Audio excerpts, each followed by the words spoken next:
गजाननं भूतगणादिसेवितम्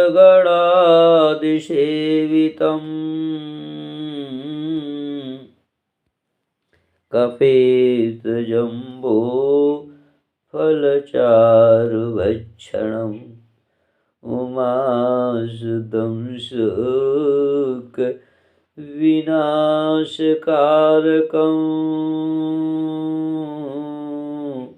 नमामि विघ्नेश्वरपादपङ्कजम्।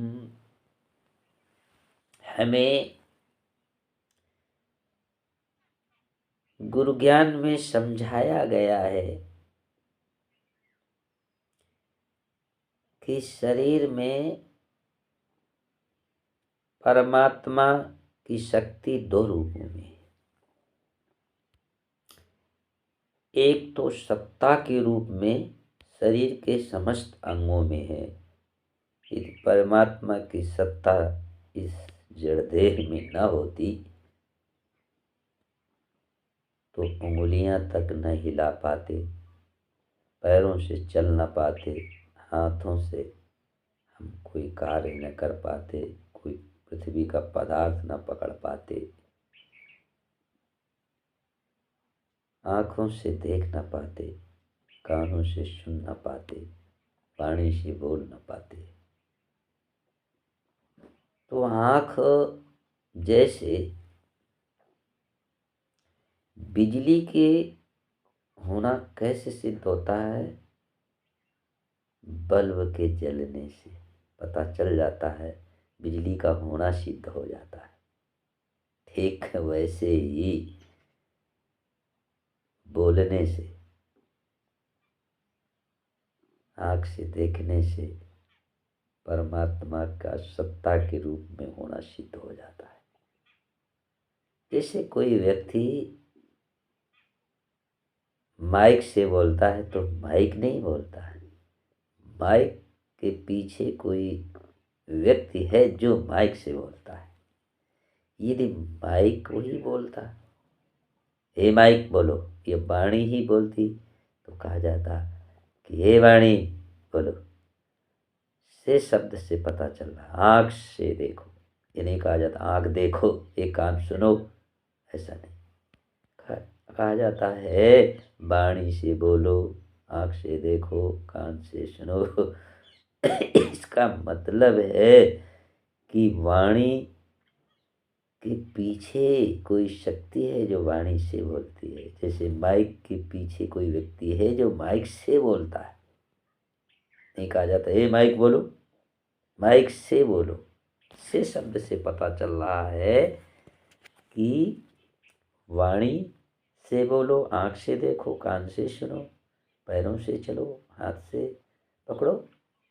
से शब्द से पता चल रहा है कि आँख तो केवल निमित्त है, आँख के पीछे कोई शक्ति है जो आँख से देखती है, कान के पीछे कोई शक्ति है जो कान से सुनती है, वाणी के पीछे कोई शक्ति है जो वाणी से बोलती है, पैरों में कोई शक्ति है जो पैर जिसके द्वारा चलते हैं, हाथों में शक्ति है परमात्मा की जिससे हाथ से पकड़ो, हाथ से हम कोई वस्तु पकड़ते हैं।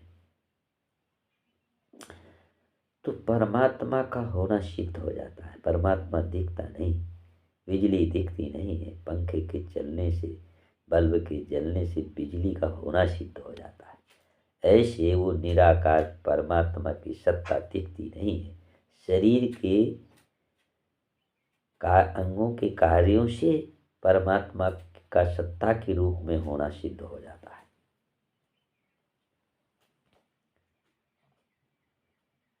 और परमात्मा में सत्ता के रूप में होना शरीर में नष्ट होने की क्रिया से परमात्मा का होना सिद्ध हो जाता है।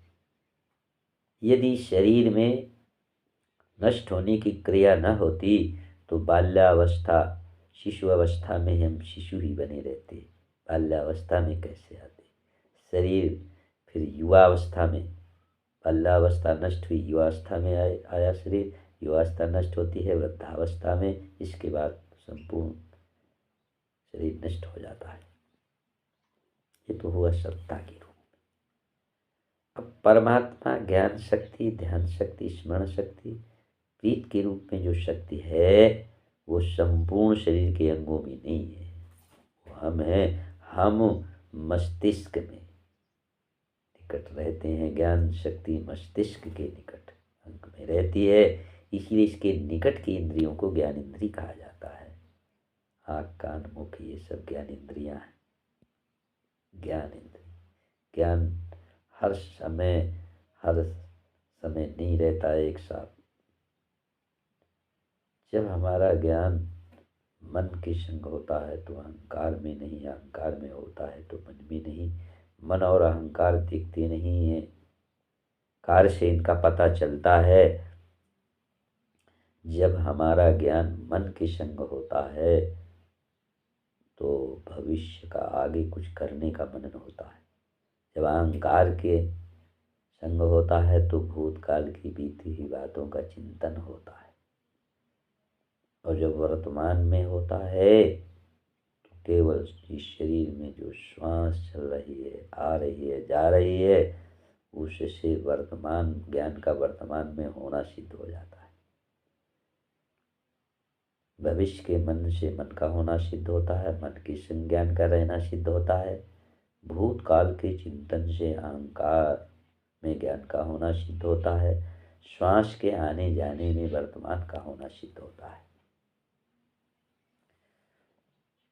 वह ज्ञान हर अवस्थित शरीर की जो 3 अवस्थाएं हैं, उन 2 अवस्थाओं में हर समय एक साथ नहीं रहता। जब हमारा ज्ञान जागृत में होता है, जागृत सुप्त सुषुप्ति 3 अवस्थाएं, इन 3 अवस्थाओं में जब हमारा ज्ञान जागृत में होता है तो स्वप्नवत सुषुप्ति में नहीं होता है। स्वप्नवत में होता है तो जागृत सुषुप्ति में नहीं होता, यानी गहरी नींद में नहीं होता है। जब गहरी नींद में होता है तो जागृत और स्वप्नवत में नहीं होता है। तो ये ज्ञान शक्ति के रूप में परमात्मा हर अवस्था में एक साथ नहीं रहता, अलग अलग। जो अलग अलग रहता है, एक साथ नहीं रहता है, उससे ज्ञान का होना सिद्ध हो जाता है। बहुत से जो विषय हम पढ़ते हैं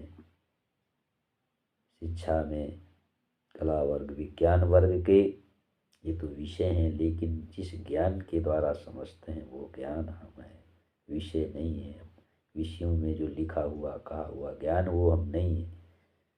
संसारिक ज्ञान, भगवत ज्ञान, आध्यात्मिक का जो पढ़ा सुना हुआ ज्ञान है वो ज्ञान हम नहीं है। वो केवल जानकारी है जिसके द्वारा ज्ञान होता है। उन सांसारिक ज्ञान का, भगवत ज्ञान का, आध्यात्मिक ज्ञान का वह ज्ञान हम है। और वो ज्ञान अनेक प्रकार का नहीं है।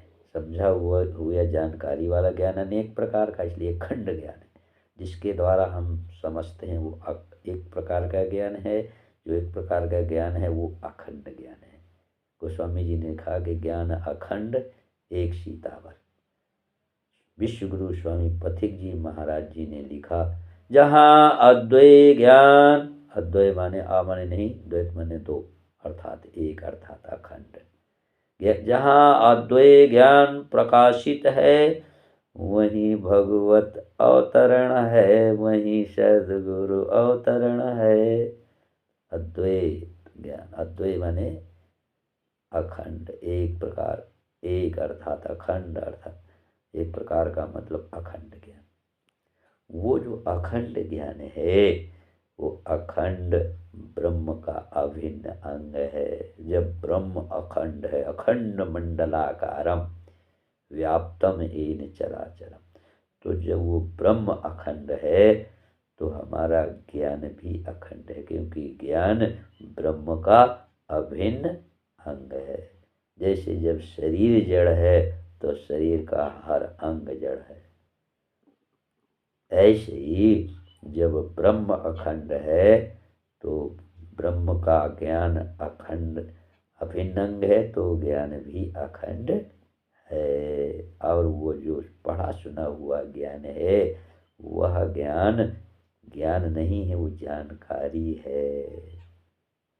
गुरुदेव ने लिखा है, स्वामी विश्व गुरु स्वामी पथिक जी महाराज ने, कि ग्रंथों के अध्ययन को हम ज्ञान मानते थे, पर ये है जानकारी उस महान की सुनते हैं। ये जानकारी है, जो पढ़ा सुना हुआ ग्रंथों का ज्ञान है, वो ज्ञान नहीं है, जानकारी है।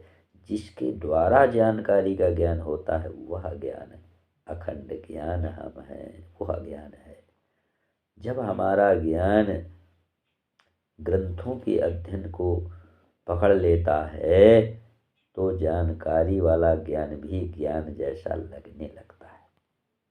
होता नहीं, लगने लगता है, भ्रम रहता है कि ये ज्ञान है। ज्ञान जो है उसका पता नहीं रहता, और जानकारी वाले ज्ञान में ज्ञान का भ्रम रहता है।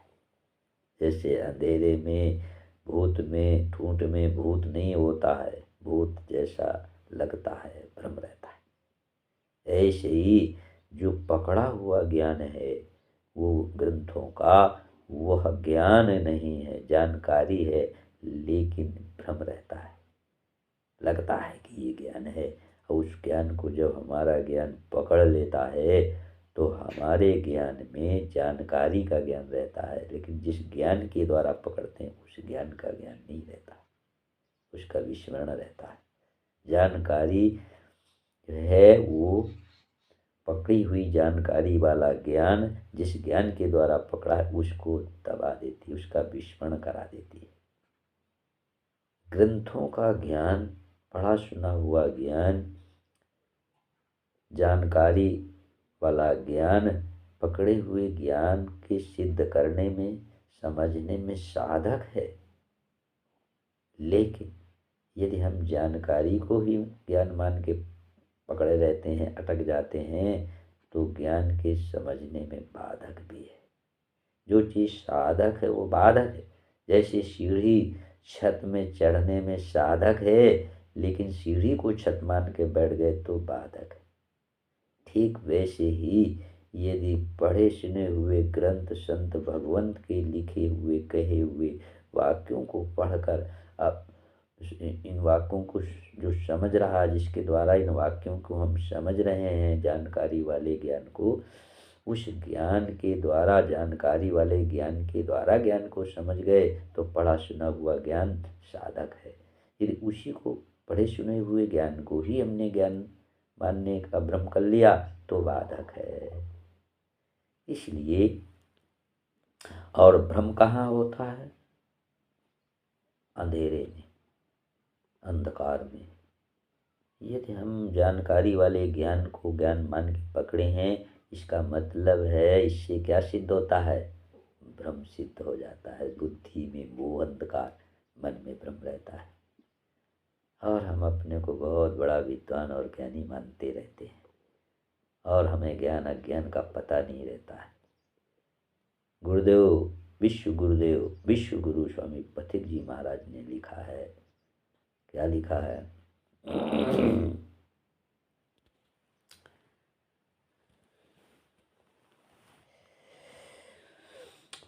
दुर्भाग्य से अपने को है मानता विद्वान, जिसको कि निज ज्ञान कभी ज्ञान नहीं है, जिसको कि निज ज्ञान कभी ज्ञान नहीं है। जो मोह अंधकार में है वो दुर्भाग्य है, जिसे ज्ञान अज्ञान का, निज ज्ञान और निज ज्ञान का दोनों का पता नहीं है।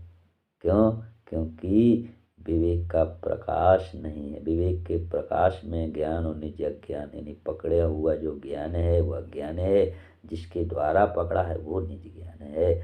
और मोह अंधकार में दोनों का ज्ञान नहीं रहता, ना ज्ञान का ना अज्ञान का। और विवेक के प्रकाश में दोनों का ज्ञान होता है। और विवेक का प्रकाश कैसे होता है? भजन से। मन क्रम वचन चाण चतुराई, भजते ही कृपा करी रघुराई। हेत रहित जग जो उपकारी, तुम तुम्हारे सेव असुरारी। गोस्वामी जी ने सेवा और भजन के द्वारा विवेक की प्राप्ति बताई। इसी को हमारे गुरुदेव विश्व गुरु स्वामी पथिक जी महाराज ने एक सूत्र लिख दिया। क्या? कि सेवा भजन के द्वारा भोगी भी बने योगी, हम पथिक प्रभु कृपा से आए हैं ठिकाने में। बस हम अपनी वाणी को यहीं विराम दें।